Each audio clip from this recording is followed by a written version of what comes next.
പാലായിലും അതുപോലെ തന്നെ കേരള സംസ്ഥാനത്തും ഞങ്ങൾക്ക് കിട്ടുന്ന ഫീഡ്ബാക്ക് എന്ന് പറയുന്നത് ജനങ്ങളുടെ ഫീഡ്ബാക്കാണ്. അത് നല്ലൊരു മുന്നേറ്റം ഇടതുപക്ഷ ജനാധിപത്യ മുന്നണിക്കുണ്ടാകും. ഞങ്ങൾ ഇന്നലെയായിരുന്നു അച്ചാച്ചൻ്റെ ഓർമ്മ ദിവസം. നമുക്കറിയാം, ഇന്നലെ തെരഞ്ഞെടുപ്പ് ആയതുകൊണ്ട് എല്ലാവർക്കും ഇവിടെ എത്താൻ കഴിഞ്ഞില്ല. ഇപ്പോൾ ഞങ്ങളുടെ 12 സ്ഥലത്ത് മത്സരിക്കുന്ന 12 സ്ഥാനാർത്ഥികളും ഇവിടെ എത്തിയിട്ടുണ്ട്. എല്ലാവരും ഇന്ന് ഈ കല്ലറയിൽ വന്ന് ഇന്ന് ഒപ്പീസ് ചൊല്ലി ഇപ്പോൾ നമ്മൾ പ്രാർത്ഥിച്ചു. ഇപ്പോൾ പുറത്തേക്ക് ഇറങ്ങുകയാണ്.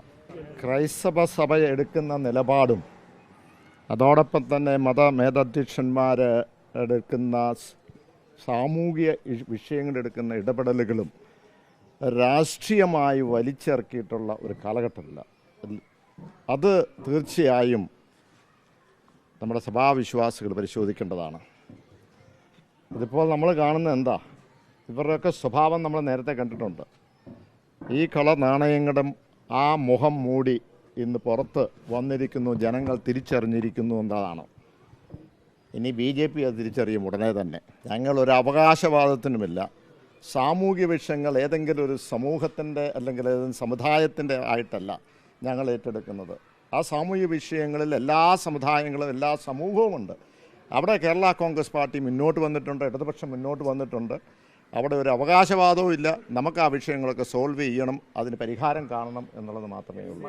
അല്ല, ആ സമയത്ത് ഞാൻ പ്രതികരിച്ചു. ഒരു തരത്തിൽ പറഞ്ഞാൽ ഞാനാണ് ആ വിഷയവുമായി ബന്ധപ്പെട്ട ഏറ്റവും ആദ്യമേ എടുത്തത്. അതേതെങ്കിലും ഒരു സമുദായത്തിൻ്റെ ആയിട്ടല്ല. അന്ന് ഞാൻ പറഞ്ഞു അത് കൊടുങ്കാറ്റാണെങ്കിൽ ഇനി സുനാമി വരാൻ പോവുകയാണ്. കാരണം ഈ വരുന്ന നമ്മുടെ FCRയുടെ വിഷയം കഴിഞ്ഞതിന് ശേഷം ഇപ്പോൾ ക്രൈസ്തവ വെൽഫെയർ ബോർഡ് വരുന്നത് അത് സുനാമി ആയിരിക്കും. അത് വളരെ ഗൗരവമായി നിങ്ങൾ ഓരോരുത്തരും പഠിച്ചാൽ അതിനെപ്പറ്റി മനസ്സിലാവും.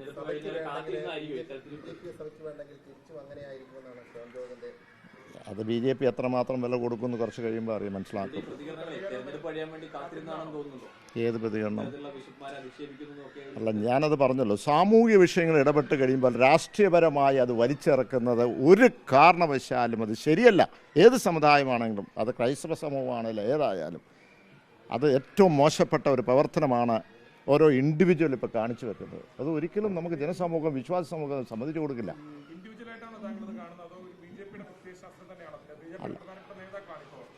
BJPയുടെ പ്രധാനപ്പെട്ട നേതാക്കൾ എങ്ങനെ വന്നു, എവിടെ വന്നു, ഏതാണ് അതിൻ്റെ മുഖം എന്നൊക്കെ നിങ്ങൾക്കറിയാം. അതുകൊണ്ടാണ് ഞാൻ പറഞ്ഞത് അവർ തന്നെ ഇപ്പോൾ ഉടനെ പഠിക്കും.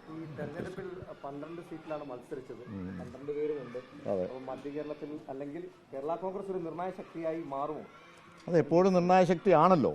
അപ്പോൾ അതിനകത്ത് സംശയമൊന്നുമില്ല. ഒറ്റക്കെട്ടായി ഇടതുപക്ഷത്തിനോടൊപ്പം നിർണായക ശക്തിയായിട്ട് തന്നെ നിൽക്കും.